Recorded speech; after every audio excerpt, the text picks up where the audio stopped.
हरे Krishna. Shrimad Bhagavatam canto 4 chapter 26 राजा पुरंजन का आखेट के लिए जाना और रानी का क्रुद्ध होना। नारद मुनि ने आगे कहा, हे राजन, एक बार राजा पुरंजन ने अपना विशाल धनुष लिया और सोने का कवच धारण करके तरकस में असंख्य तीर भरकर वह अपने 11 सेनापतियों के साथ अपने रथ पर बैठ गया, जिसे 5 तेज घोड़े खींच रहे थे, और पंचप्रस्थ नामक वन में गया। उसने अपने साथ उस रथ में 2 विस्फोटक तीर ले लिए। यह रथ 2 पहियों तथा एक घूमते हुए धुरे पर स्थित था। रथ पर 3 ध्वजाएं, 1 लगाम, 1 सारथी, 1 बैठने का स्थान, 2 काठी, 5 आयुध तथा 7 आवरण थे। यह रथ 5 भिन्न भिन्न शैलियों से गति कर रहा था और उसके सामने 5 अवरोध थे। रथ की सारी साज सज्जा सोने की बनी थी। यद्यपि राजा पुरंजन के लिए अपनी रानी को एक पल भर भी छोड़ना कठिन था, तो भी उस दिन उसे शिकार का ऐसा शौक लगा कि अपनी पत्नी की परवाह किए बिना वह बड़े गर्व से धनुष बाण लेकर जंगल चला गया। उस समय राजा पुरंजन आसुरी वृत्तियों के प्रभाव में आ गया था, जिसके कारण उसका हृदय कठोर तथा दयाशून्य हो गया था। अतः उसने अपने तीखे बाणों से बिना सोचे विचारे अनेक निर्दोष जंगली पशुओं का वध कर दिया। यदि राजा मांस खाने का अत्यधिक इच्छुक हो तो वह यज्ञ के लिए शास्त्रों में दिए गए आदेशों के अनुसार बन जाकर कुछ केवल वध्य पशुओं का वध करे। किसी को वृथा ही या बिना रोक टोक पशुओं के वध की अनुमति नहीं है। वेद उन मूर्ख पुरुषों के द्वारा अंधाधुंध पशु वध को नियमित करते हैं जो तमोगुण तथा अविद्या द्वारा प्रभावित रहते हैं। नारद मुनि ने राजा प्राचीन भर्षित से आगे कहा, हे राजा, जो व्यक्ति शास्त्रानुमोदित कर्मों का आचरण करता है वह सकाम कर्मों में लिप्त नहीं होता।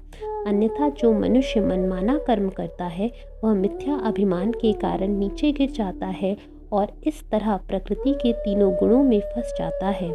इस प्रकार से जीव अपनी वास्तविक बुद्धि से रहित हो जाता है और जन्म मृत्यु के चक्र में सदा सदा के लिए खो जाता है। इस प्रकार वह मल के एक सूक्ष्म जीवाणु से लेकर ब्रह्मलोक में उच्च पद तक ऊपर नीचे आता जाता है। जब राजा पुरंजन इस प्रकार आखेट करने लगा तो तीक्ष्ण बाणों से भिदकर जंगल के अनेक पशु अत्यधिक पीड़ा से अपना प्राण त्यागने लगे। राजा के इन विनाशकारी निर्दयतापूर्ण कार्यों को देखकर दयालु पुरुष अत्यंत खिन्न हो गए। इस प्रकार के दयालु पुरुष यह सारा वध देख कर सहन नहीं कर सके। इस प्रकार राजा पुरंजन ने अनेक पशुओं का वध किया, जिसमें खरगोश, सुअर, भैंसे, नीलगाय, श्याम हिरण, शाही तथा अन्य शिकारी जानवर शामिल थे। लगातार शिकार करते रहने से राजा अत्यधिक थक गया। इसके बाद अत्यंत थका मांदा, भूखा एवं प्यासा राजा अपने राजमहल लौट आया। लौटने के बाद उसने स्नान किया और यथोचित भोजन किया। जब उसने विश्राम किया और इस तरह सारी थकान से मुक्त हो गया, तत्पश्चात राजा पुरंजन ने अपने शरीर में उपयुक्त आभूषण धारण किए। उसने अपने शरीर के ऊपर चंदन का लेप किया और फूलों की माला पहनी। इस प्रकार वह पूर्णतः तरोताज़ा हो गया। उसके बाद वह अपनी रानी की खोज करने लगा। भोजन कर लेने तथा अपनी भूख और प्यास बुझा लेने के बाद पुरंजन को मन में कुछ प्रफुल्लता हुई। वह उच्चतर चेतना तक न पहुंचकर कामदेव द्वारा मोहित हो गया और उसे अपनी पत्नी को ढूंढने की इच्छा हुई, जिसने उसे गृहस्थ जीवन में प्रसन्न कर रखा था। उस समय राजा पुरंजन कुछ उत्सुक हुआ और उसने रनिवास की स्त्रियों से पूछा, हे सुंदरियों, तुम सब अपनी स्वामिनी सहित पहले के समान प्रसन्न तो हो? राजा पुरंजन ने कहा, मेरी समझ में नहीं आ रहा कि मेरे घर का सारा साज सामान पहले की भांति मुझे अच्छा क्यों नहीं लग रहा। मैं सोचता हूँ कि यदि घर में माता अथवा पति परायण पत्नी ना हो तो घर पहियों से विहीन रथ की तरह प्रतीत होता है। ऐसा कौन मूर्ख है जो ऐसे व्यर्थ के रथ पर बैठेगा। कृपया मुझे उस सुंदरी का पता बताओ जो मुझे सदैव संकट के समुद्र में डूबने से उबारती है। वह मुझे पग पग पर सद्बुद्धि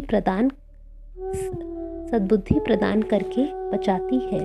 सभी स्त्रियों ने राजा को संबोधित किया, हे प्रजा के स्वामी, हम यह नहीं जानती कि आपकी प्रिया ने क्यों ऐसी स्थिति बना रखी है। वे शत्रुओं के संघारक